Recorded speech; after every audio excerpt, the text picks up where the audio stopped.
Welcome to Speaking to Speakers, the podcast that brings together business leaders, coaches, keynote presenters, actors, voiceover talent, and anyone else who uses words and their voice to make their living. I'm Robert Mattson. Let's hear what they have to say. Welcome to Speaking to Speakers. Today, we are fortunate to have Melissa Madian. She is the Chief Fabulous Officer, Sales Enablement Frontierswoman, Sales Experience Expert, and Customer Experience Maniac at TMM Enablement Services. Melissa, thanks for joining. Thanks for having me, Robert. I have to say before we start, I love your titles. I think I've never had a Chief Fabulous Officer on the show, and I'm absolutely thrilled to have one. Well, it's a tough job that someone has to do, Robert. So the reason that you're on the show is because you do a lot of keynotes. But you're not just a keynote speaker. You're not always on stage. What else do you do? Well, although I do love being on stage, it's a lot of fun doing a keynote. I am a sales enablement consultant. So what I do is I help companies design their sales enablement processes, figure out their sales process, how to optimize their sales teams, and construct their new hire onboarding, new hire training programs, as well as ongoing training and enablement for their sales and their customer facing functions in an organization. And oh, sorry. And that's because, you not only you do the keynote speaking and the consulting now, but you've got a history in corporate America as well. Yes, I do. I have a history in running sales enablement programs and running customer experience programs at small startups, at pre-IPO companies, and at large multinational global corporations as well. So you've been in the trenches. I have indeed. Sales enablement has been a part of my life for the better part of 23 or so years now. That's fantastic. It's nice to have someone who has seen both the good and the bad. And often I tell people with experience are there because they've made more mistakes than people without experience. Yeah. I definitely, what's that? Fail fast and learn from it. I've definitely had a few of those for sure. But fortunately, the successes seem to outweigh the failures. So that's a good thing right now. I have no doubt about that at all. But you're here to talk about the wonderful world of speaking. And I know I've actually been fortunate enough. I've seen videos of you doing keynotes, and the wonderful thing I think that you bring to keynotes that I've seen is not only great personality and great energy, but also your own personal touch to it. So what is your process when you're building a keynote talk? Yeah, so the first thing I take a look at is what does the customer who is asking me to do the keynote, what do they want? What is the main objective of if it's a conference or if it's a meeting, or if they have some sort of key objective that they want their audience to take away from it. What do you want your audience to feel by the end of this keynote? What do you want them, if there's anything you want them to do by the end of that keynote, or if there's some key nugget that you want me to leave them with? Because, although I love being on stage and all the attention's on me, ultimately, if I'm getting asked to do a keynote, it is about the customer that's asking me to do it. So, making sure I know what that objective is. So if I was going to summarize, I'd say start with the ending. Mm-hmm. What you're trying to accomplish. How are you going to change the thinking of the people in the audience? Absolutely. So once I have that, then I can start to construct the overall flow of the keynote and making sure it fits within the time that's allocated to me. And when I've seen the recordings of you doing keynotes, and I'm actually looking forward, I can't wait to actually see you live, because I bet the energy in the room is outstanding. But is it important to make a keynote personal? And if it isn't, why or why not? So I'm biased because I do like to make my keynotes personal. I think, when you're a keynote speaker, you're in front of folks, there has to be some personal element. There has to be some sort of, it can't be, you're not a robot on stage talking to a bunch of other robots. It's, you are a human speaking to other humans. And there is a relatability that comes with sharing a little bit of yourself or being a little bit personal, appropriately personal on stage. Sure. So that folks that are in the audience can actually connect with you and relate with you. And so what are examples? How do you make it personal? I love telling stories. I love telling stories that relate to whatever the topic is, because that helps to draw connections between the ultimate point that I'm trying to get across in the keynote. I'm a big fan of using humor. That's just who I am personally. I tend to use a lot of humor in my keynotes and my workshops, even in smaller events that I do. That's just because that's who I am. I'm a big believer. If you can't laugh at yourself, then you're taking life too seriously. So yeah, incorporating humor is a big one for me. And also, if they're laughing, they're probably awake, and if they're awake, they're more likely to pay attention. Exactly. And what would you say really makes a great keynote? And on the other side, what would make a bad keynote? I'd say the really great keynotes that either I've done or I've seen, or when I've really felt I'm in the zone, is when there's a structure to the keynote. So there's sort of a proper beginning, a middle, and an end. And you've got that kind of goal of what's that ultimate point you want the audience to leave with, or you want to leave behind. But then also that it doesn't feel like it's a structured keynote. So the ones that work really well is you've got that structure and you're following that structure, but it feels natural because you're just sort of following this natural story flow as you're delivering the keynote. And I will also say what makes a really great keynote is a tremendous amount of practice. You cannot go on stage and wing a keynote. It just doesn't work. I absolutely agree with you. And you touched on so many things that I touch upon a lot in the classes I teach on speaking. And one is that beginning, middle, and end, that 3-act structure. And that's something that's kind of it's been embedded in all of us. We're also used from TV, Hollywood, even a good joke is set up in a 3-act structure, where you set up the intro and you figure out what's going on, then you go through the meat of the argument or the conflict, and then you go to the the conclusion of the denouement.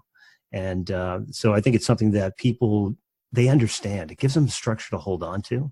And I love your comments about practice, because that is one of the things that having known you for a little bit of time, I know that you are polished. When you get up in front of people, there's a nice shiny gloss on you. From everything from the minute you walk in the room, it feels like when you walk into a room, and again, I've spent some time with you, so I've seen this. It starts when you walk in the room, not when you walk on a stage. Yep. Yeah, I appreciate that. Thank you. No, not a problem. Well, if it wasn't the truth, I wouldn't say. No, it's true. I mean, there's a tremendous amount of practice that goes into everything, even the smallest meeting, even. I will make sure I run through scenarios in my mind and sort of practice it all out so that when I do go on stage, it looks and feels natural to the audience. So it looks and feels to them like, oh, she's just on stage having a really great time with this audience, where there's just been a ton of practice. And I don't know if I'm a mechanical engineer by background, so I don't know if it's just I'm extremely process driven, or you sort of grow up learning, you practice a bunch of different things, because if you don't practice it, then things can go horribly wrong when you try and construct something. But I find that practice also gives the speaker a sense of, I'm good, like I'm comfortable now, and I've practiced all of the possible scenarios. So even if a crazy scenario pops up, I'm ready for it. So how important is it to try to practice in as close as you can to the environment in which you're going to be talking?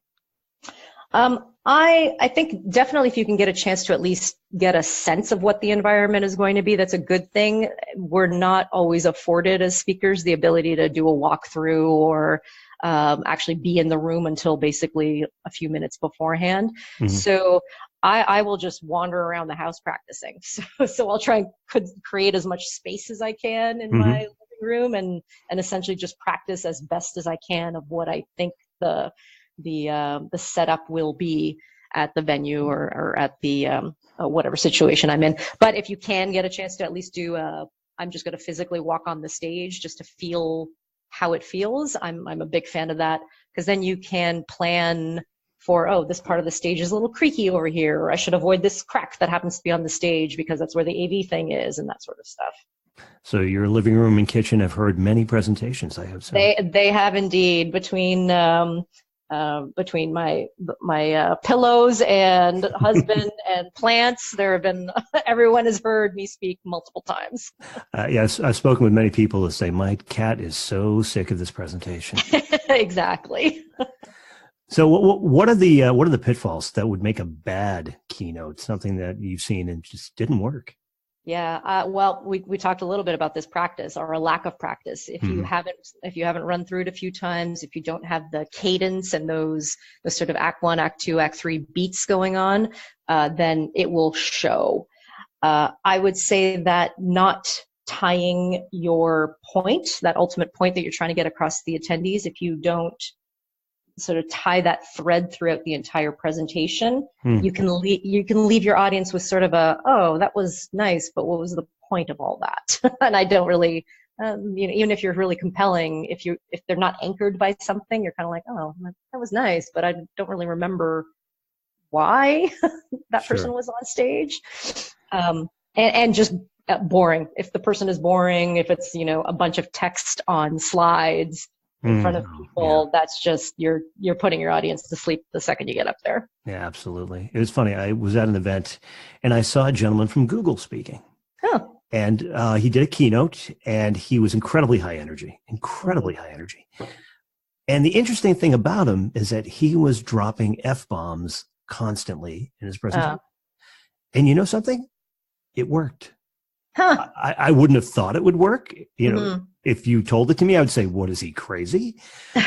But the interesting thing is that it was so much part of his authentic character. Yeah. And it wasn't done in a malicious or vulgar way. It was just the way the man spoke. And even though I wouldn't recommend that to anyone, and I think it is fortunate that obviously this gentleman is very accomplished and people really wanted to hear and they would, deal with it. And I'm sure some people were probably offended.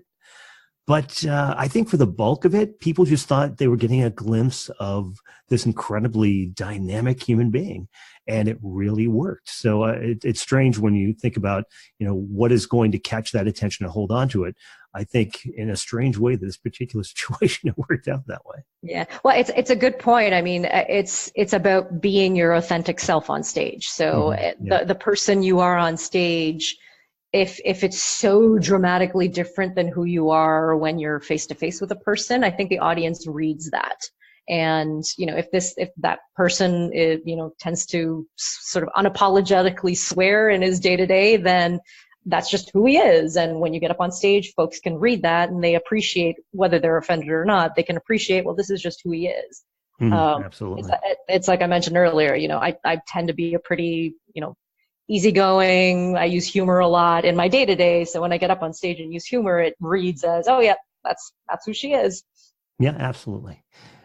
And so I know that you work on a big stage and you also work one-on-one with clients and teaching in classroom type settings with business professionals.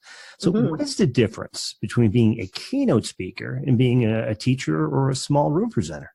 Yeah, I'd say the biggest difference is you have to listen. When you're in a small room, you actually have to listen. Keynotes allow you the luxury of speaking without having to listen, unless you have a Q&A section, but it sort of allows you to speak uninterrupted and deliver everything, and then you may or may not have a break for questions. Whereas in the smaller environments, you have to be actively listening all throughout, even as you're delivering. And in the smaller environments too, it's a lot easier to see whether you're losing people or if people are engaged or if folks are looking at you quizzically like, what the heck is she talking about? So even though you still have to have the same sort of structure, like make sure that you've planned out what you're going to do in your smaller environment and have your ultimate end goal, there's definitely more of this intimacy with your audience that I appreciate. I think you used one word which I thought was very fitting, interrupted. Because in small room or classroom, it's part of the program to be interrupted. It's part of the program to get those questions back. But in both situations, and you made another great point about seeing the back row. In a large room, when you're keynoting and you are trying to read the audience, there's that lack of proximity where you're trying to figure out, okay, am I getting them? If you're in a room and you're teaching a class of 15 or 20, you can scan the room and you're like, okay, she's getting it, he's not, she isn't either, and that guy is on his phone. And you have to try to bring them back, but it's a different environment in Keynote where you're going out there and you are more presenting and then reading the cues and not expecting the interruption versus in the classroom where you hope they interrupt you because then you're driving that interaction. Well, yeah, exactly. And in a keynote, your train has left the station, so that train's running. Whereas in a smaller room, the train might go a little bit, but then it'll stop at a station. You kind of get off and have conversations with folks. So the keynote allows you the luxury of just going start to finish. And even if you lose people in the back, it's sort of there's nothing much you can do about it at that point. Yeah. I find it's just it's kind of something that says, do I have to hit the accelerator and pump more energy into it if I feel like I'm losing the room, or it's like, oh no, they're with me. I can keep it going. And just sometimes it's that amping up that level of effort. Yeah, exactly. And what I do appreciate, though, the sort of the flip side of the not being interrupted part is, or the being able to interrupt and have that interactivity, is the read or the feeling that you get on stage when you are doing a keynote. And when you do have the audience, you feel that energy on stage. Like, it's, even though you're quite a bit apart from the people who are listening to you, you can tell either by how they're laughing or reacting, even if it's, bright lights in your eyes and you can't see anybody, even in the front row, you kind of can feel the energy if you've got them. And I love that feeling, because then it's like, wow, I really have this audience. It feels a lot more intimate, even though it's a large setting. No, absolutely right. And sometimes I've done a lot of theater, so I've done the same show on multiple nights, one after another. And sometimes it's like, what happened tonight? Great show, bad audience. They just, it was a Friday night crowd. They were tired after a long week of work, and they didn't have a lot to give us back. And you can feel it drag it down regardless of how good your performance is. And you can get amped up. I've seen Thursday night crowds that are half the size of the Friday night crowd, and they give you 3 times the energy. Yeah, and exactly. That just drives, and it creates that biofeedback loop between the speaker and the audience. And the interesting thing is that happens everywhere. Not only Keynote, but in a classroom, when people listen to stories, their biochemistry is changing. When you are presenting, your biochemistry is changing. You're feeding on each other, or feeding on each other's energy, I should say. Yes, yeah. And so it's a situation where you do drive each other to a peak of attention and interest and energy, which is something that's really exciting. Yeah, it's really cool.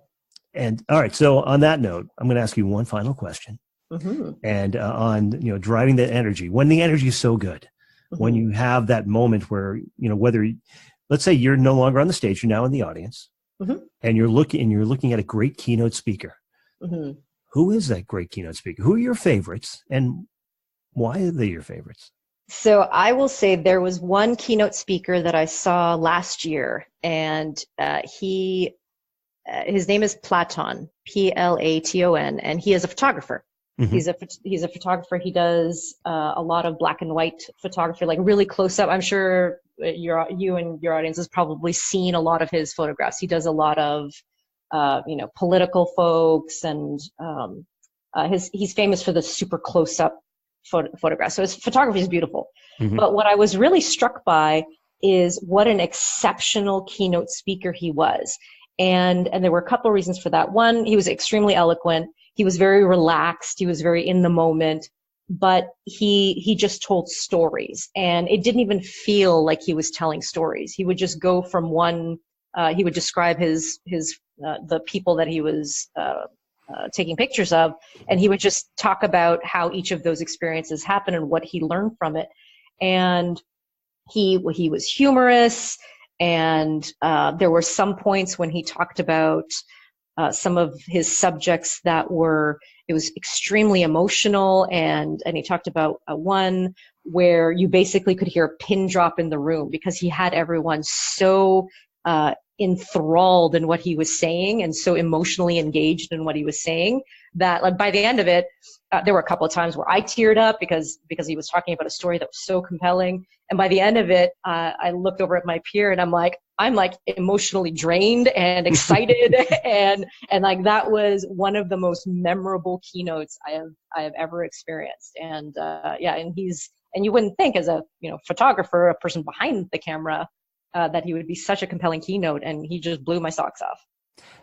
And when you think about it, he tells stories for a living. He just uses a different medium. Exactly. Yeah. So that's what made it so interesting, because telling the stories about all of these folks, you know, highly charged political figures, artists, and hearing him tell all these stories was just phenomenal. And the way he told it as well was really compelling. And sometimes it's just a natural gift. Some people are great storytellers, and other people study a little bit more and they get better at it. Yeah. And hopefully that's what we've been doing today, is giving people a view into someone who I consider a pretty natural storyteller, but I'm sure you've done a lot of work to get where you are. Definitely a lot of practice. That's sort of my theme. Lots of practice, but I appreciate the kind words. Well, Melissa, if people wanted to learn a little bit more about you, how would they find out more information? Yeah, they can go to my website, www.melissamadian.com, or find me on LinkedIn or on Twitter at Melissa Madian. Super easy. I'm very easy to find on both LinkedIn, Twitter, Instagram, all of the social medias. And if you don't follow Melissa, you're missing out, because she is an incredibly connected human being that meets and talks with phenomenal people. So not only she is the type of person you want to get to know, but she also has a great network of people that she comments on, and you'll see what really wide variety of folks are doing out there in the business world. So Melissa, I want to thank you so much for joining me today. It's really been a pleasure. Well, thank you, Robert. It's been a lot of fun. Thank you very much. You've been listening to Melissa Madian. She's the Chief Fabulous Officer, Sales Enablement Frontierswoman, Sales Experience Expert, and Customer Experience Maniac at TMM Enablement Services. Thanks so much, and we'll be talking to you soon. Thanks for listening. Speaking to Speakers is sponsored by ITM Speakers, helping executives, sales staff, and subject matter experts become more effective and persuasive communicators. Learn more at itmspeakers.com.